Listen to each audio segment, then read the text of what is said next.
Today, we are here with Ambassador Vijay Nambiar. He served as India's permanent representative to the United Nations from 2002 to 2004. Post which, he joined the UN family as the former Secretary General Ban Ki-moon's chef de cabinet from 2007 to 2012 and special advisor to Myanmar. Ambassador Nambiar previously served as the Deputy National Security Advisor to the Government of India and the head of the National Security Council Secretariat. Could you please tell us some of India's biggest dilemmas since you served as the permanent representative to the United Nations? And how do you think things have evolved over the years? The UN, as you know, is constantly evolving. Most countries, of course, have to evolve in terms of their foreign policies. And of course, countries are also in the throes of change. There's so much disruption in the world today that the nature of the engagement with the UN itself changes.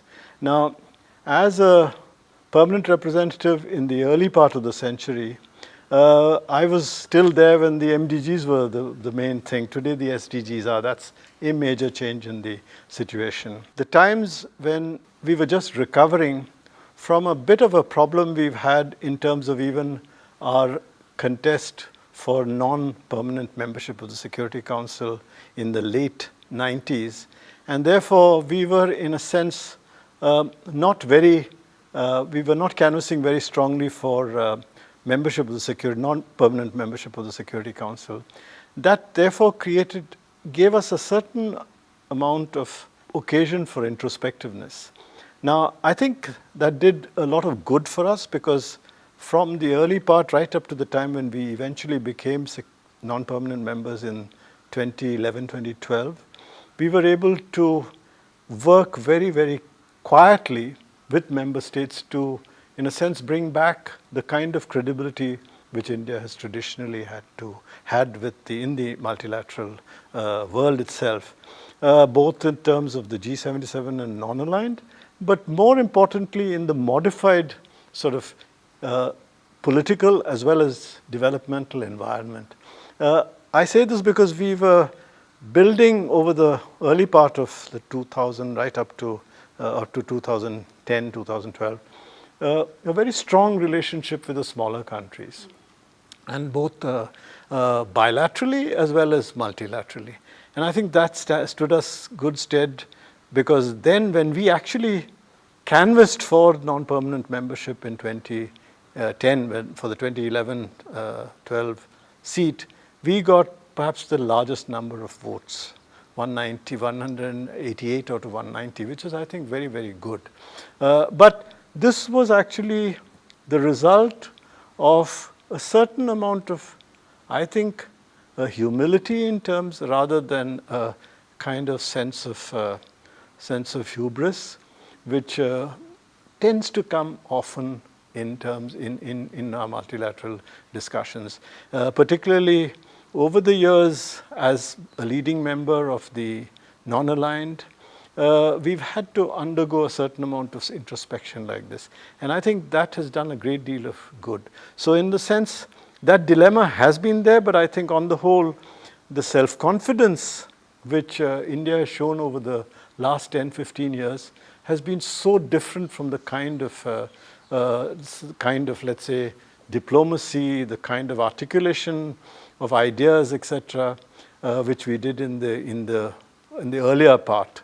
That was based more on ideals, on principles, in fact, on generalities. Whereas what is happening now is based on the hard facts of power, which is increasingly there in India, and the slow realization in the rest of the world of the various elements of soft power that India has. And I think it is both, I would think that less dilemma, more of coming out, flowering out in terms of potential. I see that a lot more has happened in the last few years than was happening during my time or the earlier times as PR. You used to, there was a time when you used to say in multilateral work you could distinguish between PRs or diplomats in the UN who were either excessively enamored with words or who were excessively suspicious of words. There were these two kinds of people. I think today there's still a lot of, well, everything is how words are in a sense deployed, which is really what multilateralism is about. But I think today there is a lot more of emphasis in Indian diplomacy on subtext. It's not just what you say, but what that implies. And that, I think, is as much now clear in multilateral work as it is in bilateral. And this is nowhere more evident, I think, than in the aspiration which India has for permanent membership. I think it is, inevitably we know the subtext is that unless there is a substantial willingness on the part of the membership, and particularly of the permanent membership, to agree to this change, it's not going to happen.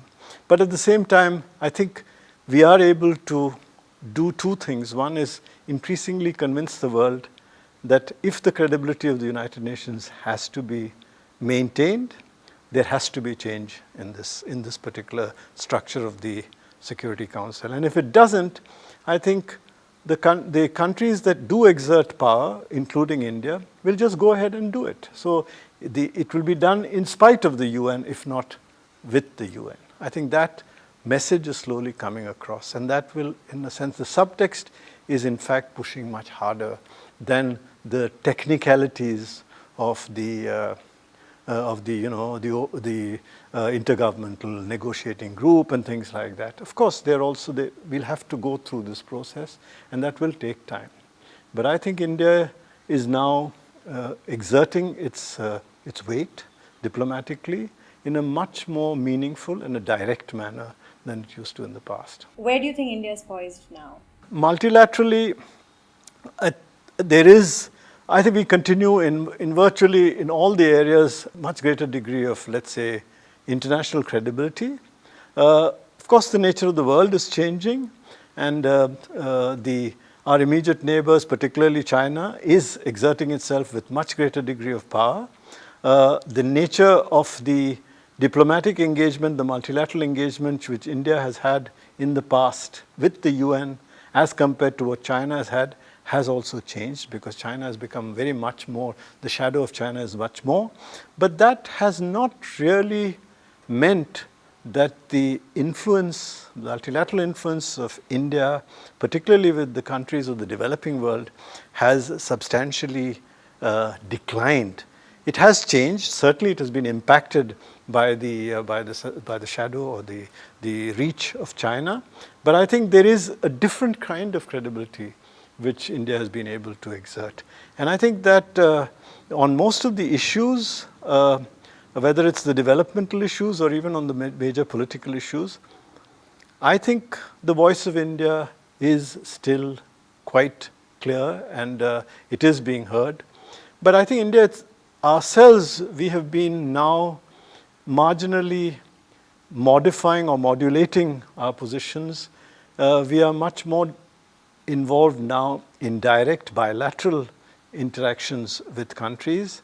The multilateral, except on issues like terrorism, on financing of terrorism, on issues like the structural changes in the United Nations, on specific political and economic issues, I think the emphasis is much more in terms of bilateral engagement. And that is, I think, as it should be. While doing that, we are also aware that there is the larger overhang of multilateral consciousness in issues like climate change, etc., where we need to be very careful in preserving both the positions, the traditional positions of the developing world, as well as being able to reflect what we, as a big power, as a substantial contributor to environmental problems in the world, should be measuring up to. So we are able to actually live up to the expectations. What surprised you the most when you came to work with the UN? And And if you can just illustrate that with. Well, I spent some time after my retirement in India too, but in a sense, I joined the UN in 2006 when Kofi Annan was Secretary General, and in a sense, he explained to the government of India, and in fact, initially I was not sure whether I should go there, but I did. I was curious about, in a sense, what multilateral diplomacy would be and what it would be like to be an international civil servant. In many ways, the two were different. In the Indian Foreign Service, obviously, is a very internationally well-regarded professional service, but it is still very hierarchical, and there is a very strong sense of levels in any diplomatic service. What surprised me quite a bit when I went to the international civil service was the relative flatness of the organizational structure there. Not so much in terms of levels, because there were levels there, but in terms of the actual functioning. When you were considering international important issues, etc., very often you found that there was not that much of inhibition among junior, younger officers in offering their opinion. Sometimes it became a little too brazen, and sometimes you did find that there was a certain naivety about some of the sort of comments, etc. But by and large, I noticed that there was a strong sense of intellectual content, as well as very strong commitment among particularly the professionals, the higher professionals in the United Nations. That did surprise me quite a bit, because one had tended to be a lot more dismissive about the opinions and the sort of attitudes of the international civil servant when you were in the bilateral sales, because we tended to think that they were a little too sort of, all-knowing, as it were. But I think there is a different perspective that comes in, and I was refreshingly sort of happy to see that. And in time, I noticed that there is also a certain amount of, let's say, just because you represented an international organization, there was a sense that automatically you were thinking of the good of the country in a manner which, the world should be accepted as and that sense of knowing the details of local aspirations, etc., I did find wanting. And sometimes one had to keep telling people, just be a little more humble. That sense of hubris I found as much in international civil servants sometimes as it did in the services of some of the more, let's say, the more prominent countries in the world. And one had to balance that out. In many ways, I found the work culture of the United Nations, at least insofar as I was exposed to it, very, very educative and inspiring. There were people who were willing to do incredible amount of work, and they, with reference to time of day, and there was a deep kind of sense of commitment to the ideals and aspirations of the United Nations as a secretariat, because we tended to look for a very long time in terms of what the member states saw, and the UN as viewed in the General Assembly and the Security Council is one thing. When it is viewed from the Secretariat, it's a completely different kind of approach and attitude, because there you're actually not just taking positions, you're trying to solve problems.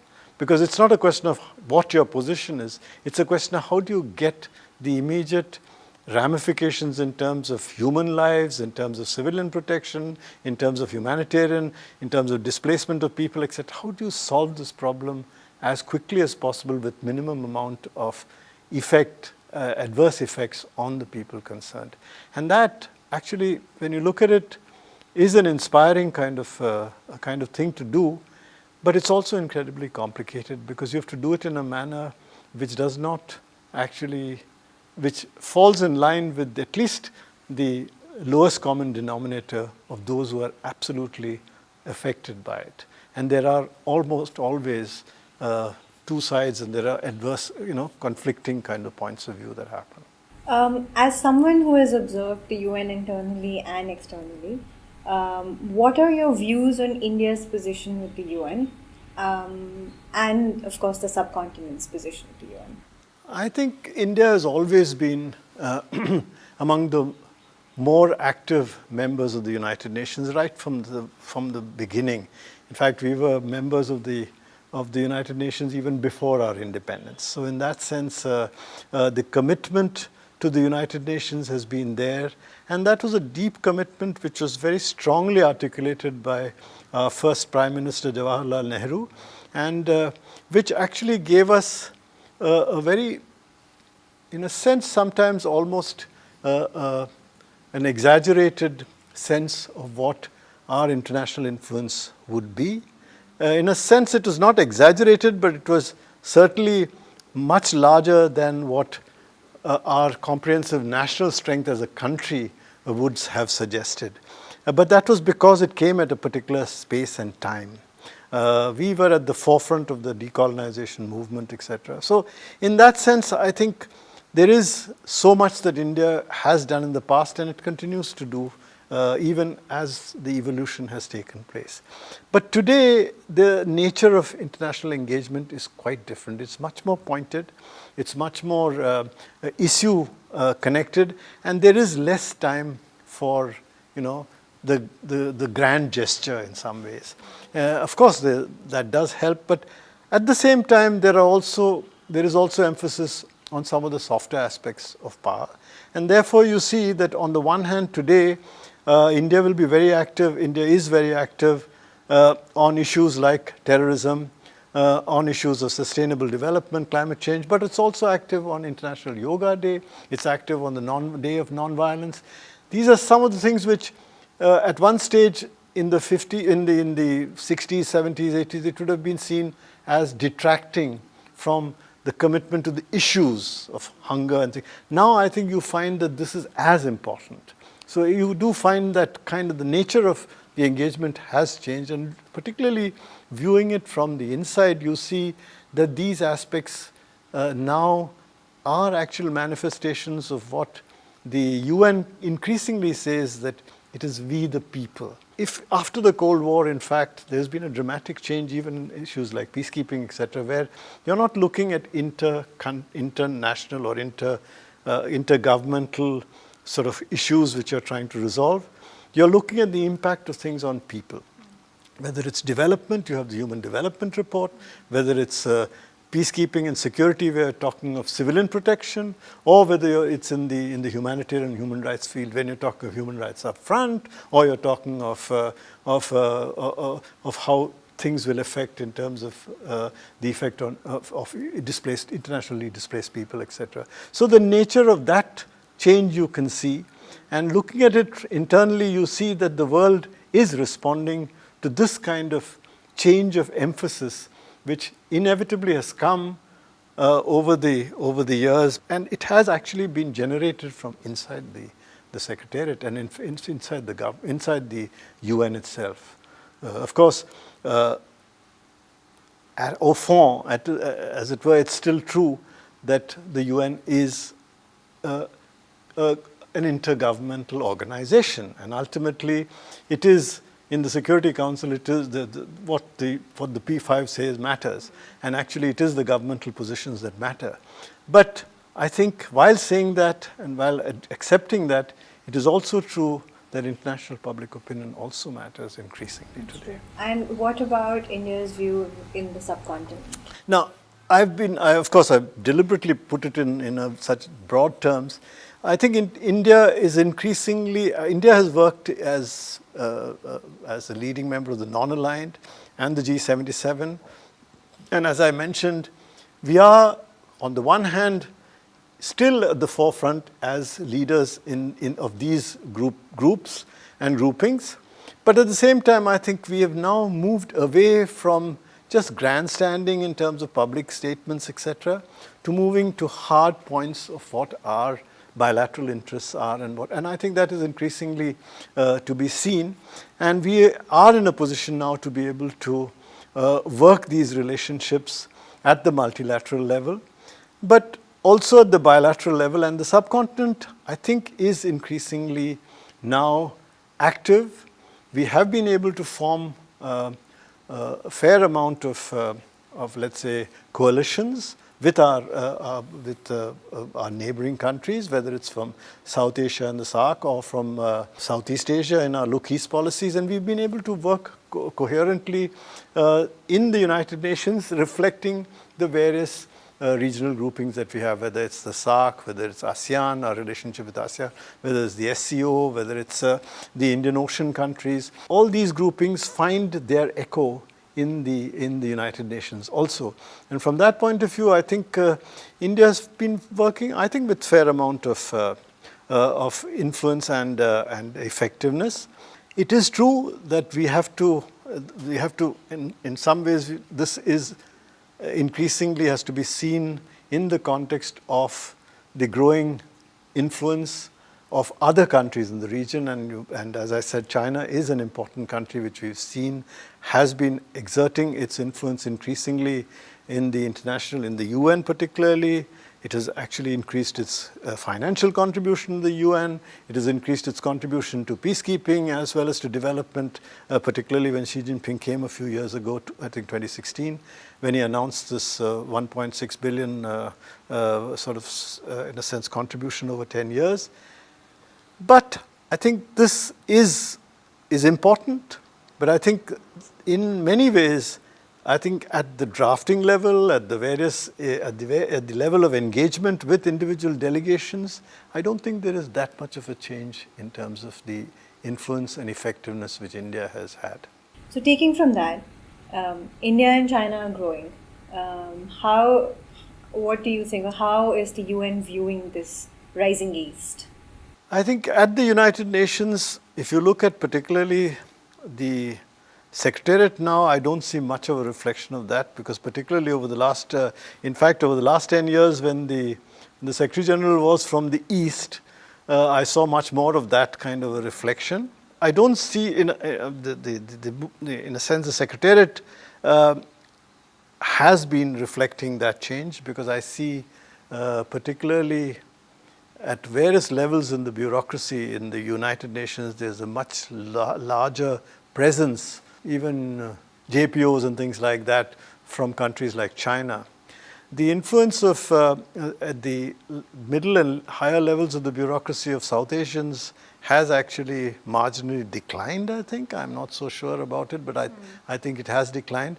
But it will never go below a certain point, I think, because if there is an emphasis on the kinds of expertise that are required, I think the sheer volume of expertise that the subcontinent offers in terms of Indian and Pakistani and Bangladeshi and other members of the subcontinent, Sri Lankan and Nepalese, etc. also, there is a very great degree of expertise which they can give, which is available, and which, in a sense, the UN can neglect only at its own peril. So I think that from that point of view, there is a certain amount at the Secretariat level. I think there will be some fluctuations, but I don't think that it's going to be that important or it's going to affect it that radically. But in terms of the influence of the member states, I do see that Asia itself as a whole has actually become very much more important and effective in terms of its diplomacy, whether it's China, India, the other members of South Asia or the ASEAN. There are many issues on which the Indo-Pacific is now becoming increasingly assertive. But the issues on the traditional issues, I still think the balance will be relatively slow in asserting itself. There's still a strong influence of the OECD in terms of developmental issues. On the major issues, on the UN agenda, political issues too, I think Europe and the United States still have a very, very strong, I would say, perhaps dominating role. What were some of the interesting textures you encountered while working in Myanmar? Well, I was the special advisor of the Secretary General on Myanmar for almost 6 years, a little over 6 years. And the first contact the Secretary General and I had was during Cyclone Nargis. This was the time when there was a military government, and the military government, the United Nations had successively for over 2 decades been having annual resolutions in the Third Committee berating the military junta government there for its policies, for the incarceration or the placing under house arrest of Daw Aung San Suu Kyi. There was a regime of sanctions which was imposed by major governments against Myanmar. But that did not seem to make an impact in terms of changing the attitude of the government, despite the fact that they faced severe sanctions. Now, I think both the ASEAN and some other countries were increasingly beginning to feel that there is need for some kind of a different approach. The UN had tried, successive special advisors of the Secretary General had tried to get the regime to look at the change, but as one special advisor said, it was like an annual visit to the dentist. It's something which was very distasteful but had to be done. That was the way in which the work of the special advisor was considered. I think that changed after Cyclone Nargis, and I would say the attitude of the Secretary General Ban Ki-moon, because when Nargis came, the Myanmar government was not even prepared to actually accept international humanitarian assistance, because it wanted to decide whom it would take such assistance from. And I think it was Secretary General Ban Ki-moon's insistence in visiting the place, and he managed to get the government to invite him, and the successive talks he had with Han Shui, the general then, that managed to, in a sense, soften the resistance of the government, made them a little more willing to look, and I think he was able to convince them that much engagement would be more fruitful for Myanmar, even in terms of its own plan for the progressive democratization that it had. And I think after the ASEAN UN kind of approach to disaster relief after Cyclone Nargis, it was able to convince them to take in more of the help from the United Nations and from the ASEAN. Eventually, the 2008 Constitution was ratified, and I think the 2010 elections did make for a major change. And I think while the Myanmar authorities would say that this was in line with their plan, I think there was a gradual sense that they couldn't carry on in the kind of manner they were doing. So in some ways, my being appointed special advisor coincided with this consciousness of change, and I was able to in some ways leverage that in 2 directions. One is in the direction of progressively getting the process of democratization more real. What do I mean by more real? I recall when I first met Daw Aung San Suu Kyi in 2010, she had just come out from her house arrest, and her party had actually boycotted the 2010 elections. They said it was under an illegal constitution. They did not accept the reality of the elections. In fact, she made a famous quote to me when she said that a parody of democracy, she said, is infinitely worse than an outright dictatorship. She said, at least in an outright dictatorship, you knew what you're dealing with. But this was a parody of democracy. And at that time, I recall telling her that while the UN had actually criticized the election, I still did not think that this was a parody of democracy. It was a flawed elections, and but they seemed to be wanting to go in the right direction, and we should perhaps try to help them to move even faster in that direction. I said that with a particular purpose, and in response to some elements of civil society inside Myanmar. One of them, unfortunately, is no more. He was the head of Myanmar Egress, who told me, when I met him, before I met Daw Suu, he told me that please try and persuade Daw Suu to work with the government now to increase the credibility of our democracy. I said, why don't you say so? He said that, look, we are too small in this particular sort of context, and if she decided to oppose the government frontally, then all of us will also have to side with her. There's no way in which we could criticize her. So then the whole thing would go back to this kind of logjam. So when I mentioned this to her, I said that while what you say about a parody of democracy is true, perhaps we might, you might try to help them. She actually said, I still have to find out. I've just come out of house arrest. And in fact, a few months later, she actually participated in the by-election. And it is that participation in which she got, of course, 43 out of 45 seats. And then she worked as a member of the opposition, criticizing very strongly and in a very principled manner, but working in the government, in the system itself, as a leader of the opposition. So that, in some ways, showed the possibilities in terms of democracy. That was one, the democratization, opening up of the economy, and increasing, having legislation, having a very strong parliament. This was one process. The other process, which was important and to which I think the UN did make at least an initial contribution, now it's becoming a little questionable, is the peace process. For more than 70 years, there has been this kind of war between the ethnic armed groups on the one side and the mainstream Myanmar government on the other side.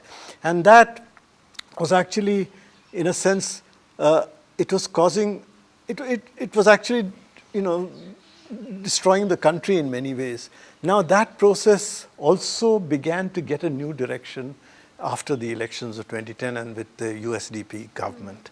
And I think they, in some ways, tried to relaunch the ceasefire talks and political dialogue, which for many generations actually were suspected because the ethnic armed groups were not willing to accept or trust the government. The new government talked about federalism for the first time. They actually initiated a process and suggested that there would be political dialogue for power sharing, resource sharing, etc. In some ways, that process between 2010 to 2015 moved very strongly, and there was even a nationwide ceasefire agreement, after which the lady Daw Suu herself started what was called the Panglung, the 21st century Panglung conference going. This process, this peace process, in many ways has actually not achieved the momentum which many people would have liked it to have. In fact, if anything, it has gone a little back. It has gone back after the lady has taken over. But I still think that this is an opportunity, and I think the government is serious in terms of moving forward. The question is whether the army will take the kind of steps which will eventually give confidence to the ethnic armed groups to join the process. So far, it has been up and down. It's been going touch and go in many ways. And unfortunately, some of the recent developments, particularly in Rakhine, have set back the environment. It has actually heightened the suspicions of even the ethnic armed groups about the good intentions of the army. But I have a feeling that, like all difficult issues, this will take time. But I think the government is moving, and I feel that it has the government has the right intention of moving towards a federalist society, a federal political system. The question is only that much more needs to be done. The UN was involved. Now the UN, in a sense, some of the initiative is being taken by important neighbors like China, and I don't know how that process will work. Of course, the Chinese have their own very strong political interests in that. They have huge interests in pipeline and gas and petrol pipeline, and of course they have also the famous initiative of the Belt and Road, for which a country like Myanmar is going to be very important. As the SG's chef de cabinet, how would you describe your experience? Well, working on the 38th floor as the chef de cabinet of the Secretary General is a very, I think it's a complex, but at the same time, I think it's a unique kind of experience, because you are in a sense the shadow of the Secretary General, because you have to remain in the shadows on the one hand, and at the same time, you have to make sure that the Secretary General is never blindsided at any given. He's, on the one hand, kept fully informed, kept in the picture. Everything that is happening both among member states as well as within the Secretariat is at least he's aware of that, and he's not taken by surprise either of international developments or of anything that's going to happen inside the UN. So you need, on the one hand, to help reflect these things to the Secretary General. On the other hand, you need to also do the reverse process of keeping the machinery of what is going on well-oiled, well-greased, and to be able to see that the structure as well as the idiom of the Secretary General's functioning methods, of what he wishes to have in terms of not just in terms of the processes, but also in terms of the real effect it's going to happen in terms of ethic, work culture, etc., is reflected. So you have a fairly, it's a fairly interesting kind of responsibility, but it has to be done essentially, I think, in an invisible manner, in a seamless manner, where people don't get either overawed or get, in a sense, unsettled by what the 38th floor is always asking for. I think that it should be working seamlessly within the organization. I think that you cannot say that you've been truly effective if the various departments that you are working with either see you as a threat or see you as an impediment, because then you're not doing your job well.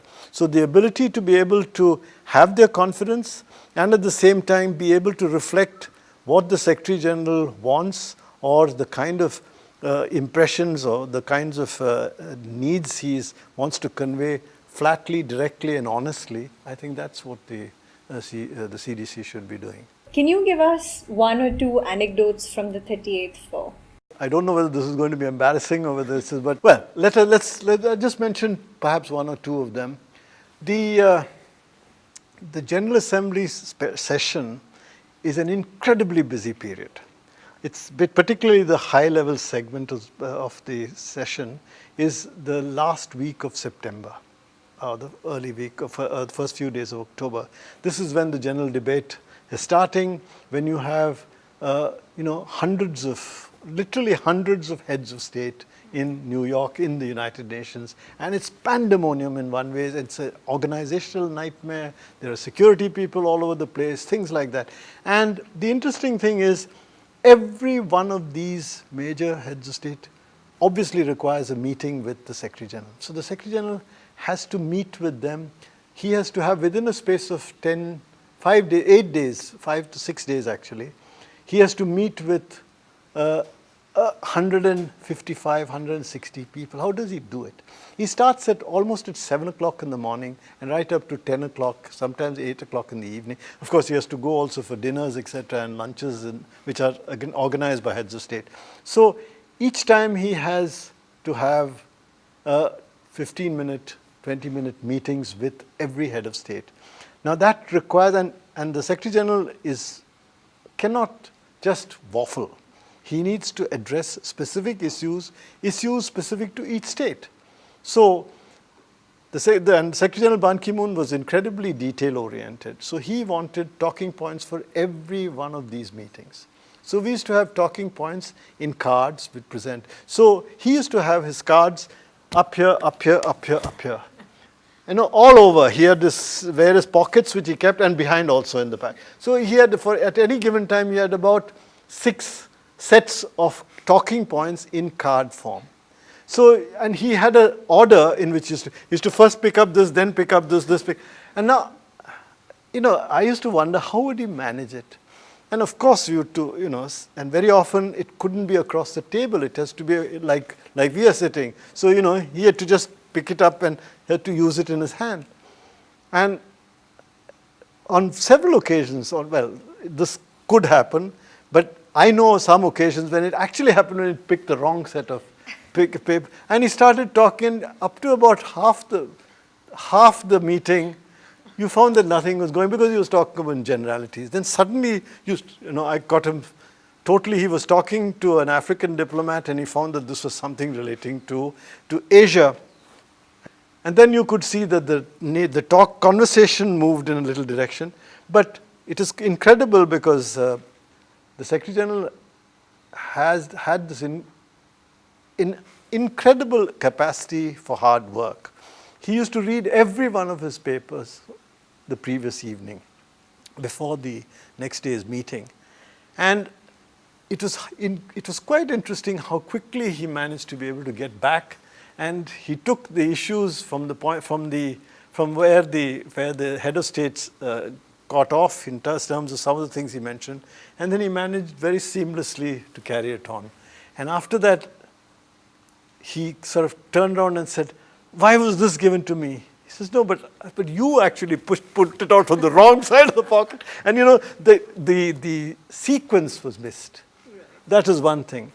The second issue which which is very interesting is the visits of the Secretary General, both outside as well as outside visits by heads of state to the UN Secretariat. The protocol used to manage, again, so many tight meetings, one after the other, that the Secretary General found it difficult to even meet some of the physical requirements he had, like going to the loo and things like that. Just not possible. And once, I recall when he was in Belgium, he had 4 straight meetings straight after he came from the airport. And each time he said, look, after a meeting he wanted to go down. They took him straight to the next meeting. Then he actually, after some time, he just said, look, he told the protocol person that you must leave time for some of these requirements, physical requirements. The program was said, UN internal consultations. So the internal consultations were used for comfort levels being kept. And this happened not just in terms of the Secretary General himself, but I recall when Pope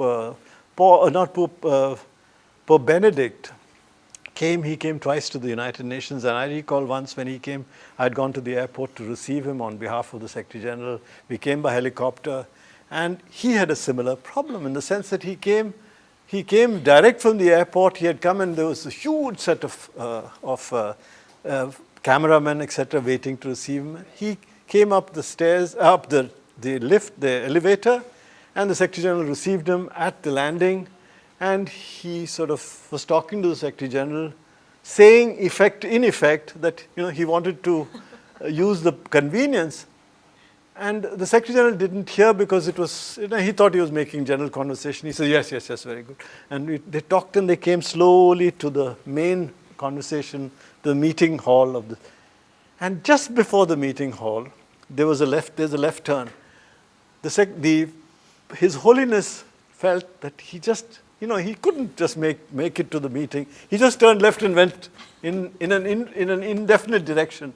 And I think that's when the person who looks after some of the facilities, he sort of pushed him in the right direction. Now, these are things which actually, are so important that tend to be missed out, and I think it's the sign of a good protocol officer to be able to do all this well. And I think these are things which actually point to the human side of some of these high level appearances and meetings. Tell us about the famous yoga pose, because it pretty much went viral. The Secretary General has always he's had a long relationship with India, as you know. His first, as a member of the Korean Foreign Service, his first foreign posting was in India. He was third secretary in India in the early 70s.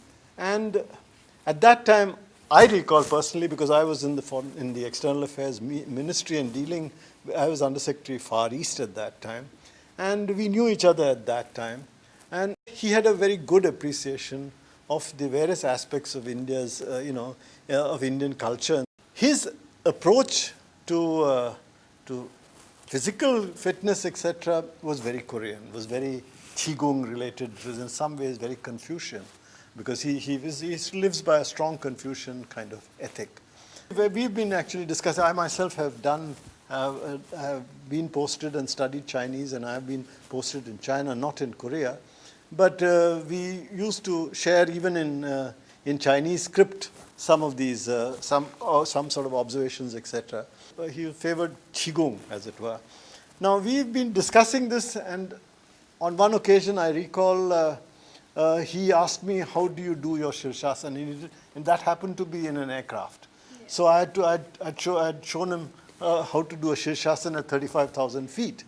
And a similar kind of conversation happened during his visit to India in the Taj Hotel. And rather spontaneously, I sort of took off my shoes and I showed him what the Tadasana was. And I don't know how that happened, but it got photographed. And I think the picture seemed to be somewhat, it fitted well, and then it suddenly became viral. And I think, and in many ways, that I think added momentum. In a sense, it also added to the public kind of acceptability of what eventually became the International Day of Yoga, and that has been a great hit. The Indian initiative on the International Day of Yoga is a huge hit, and I dare say it will happen very soon, in the next few days, perhaps in New York. You will see that happening again. So, do you think the new Secretary General will also participate in the Yoga Day and strike a pose? I'm quite sure he will participate if he is in New York, and I think that the International Day of Yoga is sufficiently prominent in the UN today for him to consider doing it, and I think his predecessors have done it, so I don't see why he will not do it.